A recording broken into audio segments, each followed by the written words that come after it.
Hey, this is Rick Brandenburg for Turf Bugs and Rock and Roll, and I'm going to lead off our quarterly edition of the Three Stooges, where Fred, Jim, and I will talk about what to be planning for, what to expect, what you need to be doing as it relates to pest management, weeds, insects, and diseases.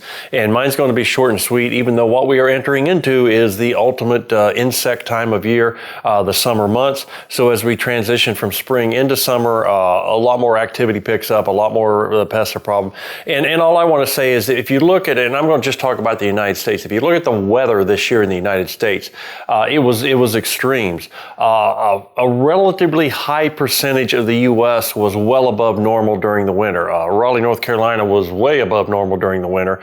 And some parts, such as in the far west, they had unusually cold weather for a part of the winter. So we had these extremes, but the majority of the country was ahead of schedule.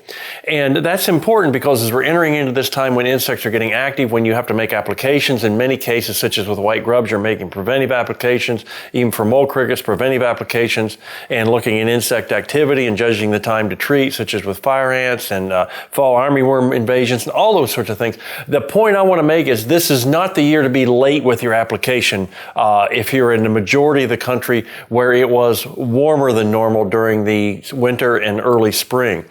Some things have bumped up ahead. If you're in North Carolina, you need to be putting out your mole cricket treatments now. Don't wait till mid to late June because that's going to be too late. So be ready to put them out now. It's not, when I say too late, I don't mean it's going to fail. It's just not going to give you as good a control as if you get those treatments out really, really soon because things are a bit ahead of schedule. So know what's going on in your area and find a source that gives you quantitative degree day information to tell you exactly, because our minds play tricks on us and we remember that real cold spell or remember that real warm spell and we make a judgment based on that. We need to know quantitative measurement, and growing degree days will do that for you with a base 50 for insects, and know where you are in your area.